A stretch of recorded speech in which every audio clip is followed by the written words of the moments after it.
শুভ সন্ধ্যা। পরীক্ষা প্রস্তুতি ইউটিউব চ্যানেলে তোমাদের সকলকে আর একবার সুস্বাগতম। কেপি কনস্টেবল পরীক্ষা আজকে নির্বিঘ্নে শেষ হলো। আশা করি সবার পরীক্ষা ভালো হয়েছে, কিন্তু একটা জিনিস যেটা দেখা যাচ্ছে যে বর্তমানে এসআই এর তুলনায় কনস্টেবলের এক্সাম, অর্থাৎ ডাব্লিউপি এসআই এর তুলনায় ডাব্লিউপি কনস্টেবল যথেষ্ট টাফ ছিল, এবং কেপি কনস্টেবলের এক্সামও মানে বেশ বলতে পারো স্ট্যান্ডার্ড মানের কোশ্চেন হয়েছে।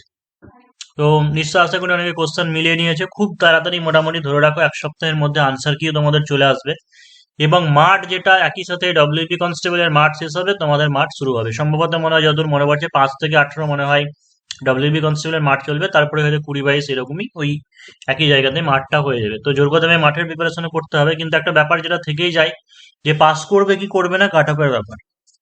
তো দেখো যে কাট অফের ব্যাপার ইদানিং বেশ কিছুটা হচ্ছে, যা ভাবা যাচ্ছে তার থেকে কম বা বেশি হচ্ছে। কত গুণকে পাস করাবে সেই সমস্ত জিনিসের উপর ডিপেন্ড করবে।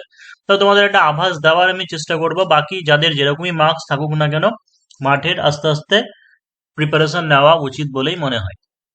তো দেখে নাও যে জিকে কোশ্চেনটা মনে হচ্ছে বেশ স্ট্যান্ডার্ডই মনে হয়েছে। জিকে যে 40 নম্বর ছিল, ম্যাথে ছিল 30 নম্বর, এবং রিজনিং যেটা রিজনিং হচ্ছে 30 নম্বর।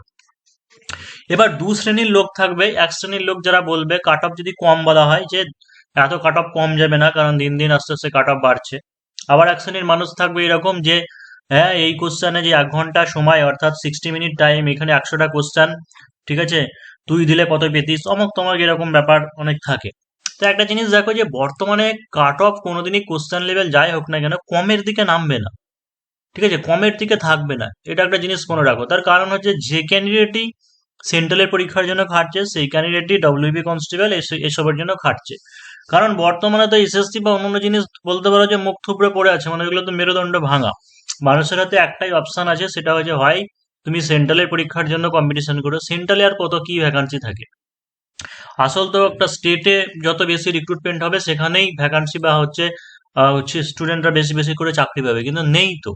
এটা একটা ব্যাপার, সেই কারণে সবাই সব রকমের প্রিপারেশন নিচ্ছে। আর একটা জিনিস জানবে, বেশি হার্ড কোশ্চেনের তুলনামূলক কাট অফ কম হয় কেন? তার কারণ একটা ক্যান্ডিডেট যখন কম্পিটিটিভ লাইনে প্রিপারেশন করছে তখন সে সবসময় সে বেসিক থেকে মডারেট টু হার্ড সবই প্র্যাকটিস করবে, বরং ইজি কোশ্চেনে সিলি মিস্টেক বেশি হয়, এটা একটা মনে রাখবে। তো যাই হোক, হ্যাঁ, এর আগেবারে যদি আমরা কাট অফ দেখি, এর আগেবারে 67 কাট অফ ছিল, তা বলে বেশি বলে এর থেকে বেশি যাবে না। আর একটা জিনিস যেটা ভ্যাকান্সি তুলনামূলক এর আগেবারের তুলনায় বেশি রয়েছে, ভ্যাকান্সিটা এর আগেবারের তুলনায় কেবি কনস্টেবল এবারে কিছুটা বেশি রয়েছে, এটা একটা ব্যাপার।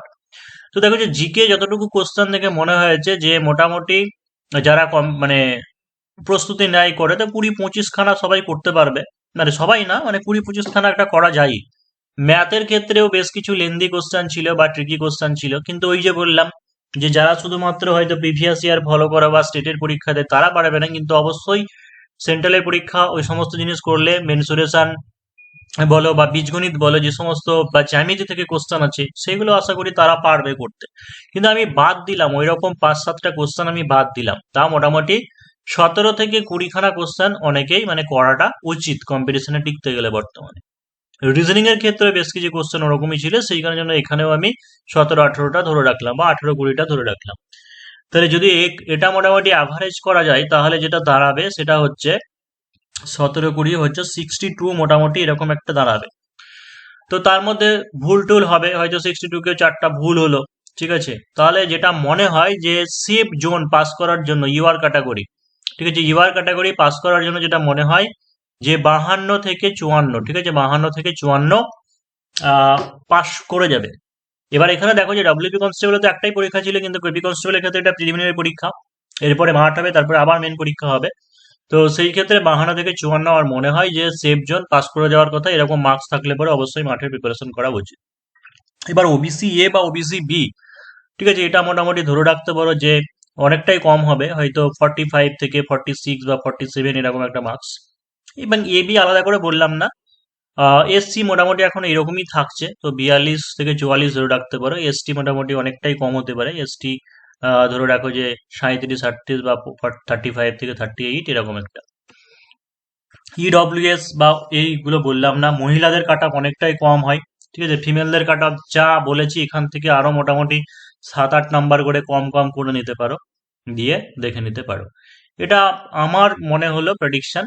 এবার বাকি অন্যদের প্রেডিকশন ভিন্ন হতে পারে, যারা এক্সাম দিয়েছে তারা নিজেরা বুঝবে এবং নিজেরা প্রিপারেশন করার ইচ্ছে হলে করবে। আর একটা জিনিস তো বলে দিই যে অনেকে হয়তো যারা ডব্লিউপিএসআই বা কেপিএসআই জন্য প্রিপারেশন নিচ্ছ, কেপিএসআই তো আর সময় নেই, 9 দিন সময় আছে, কিন্তু ডব্লিউপিএসআই মেনলি যেটা এটাকে টার্গেট করছে, এই পরীক্ষাটা অনেকটাই দেরি হচ্ছে, হয়তো জানুয়ারির লাস্টের দিকে মানে পিএমডিপিইটি হয়ে যাওয়ার পরে হবে। তাই যারা পরীক্ষা প্রস্তুতি অ্যাডমিশন নিতে চাও, তোমরা 7797427474 এই নম্বরে হোয়াটসঅ্যাপে কন্ট্যাক্ট করে নিতে পারো ডব্লিউপিএসআই মেন্স এর জন্য। এখন জয়েন করলে সমস্ত ক্লাসের আলাদা আলাদা পিডিএফ নোটস প্লাস হচ্ছে রেকর্ডিং ভিডিও পেয়ে যাবে, এবং সেই সাথে প্রতিদিন রবিবার বাদ দিয়ে প্রতিদিন 7:30 থেকে লাইভ ক্লাস চলছে, লাইভের পরে অবশ্য রেকর্ডিং গুলোও দিয়ে দেওয়া হয়। এখন এই সমস্ত ক্লাসগুলোতে কি হচ্ছে, প্র্যাকটিস সেট চলছে, মক টেস্ট চলছে, সাবজেক্ট ওয়াইজও চলছে, যার যেটা ডাউট আছে ডাউট ক্লিয়ারিং ক্লাসও চলছে। তো চাইলে অবশ্যই নাম্বারে কন্ট্যাক্ট করে যোগাযোগ করে নিতে পারো।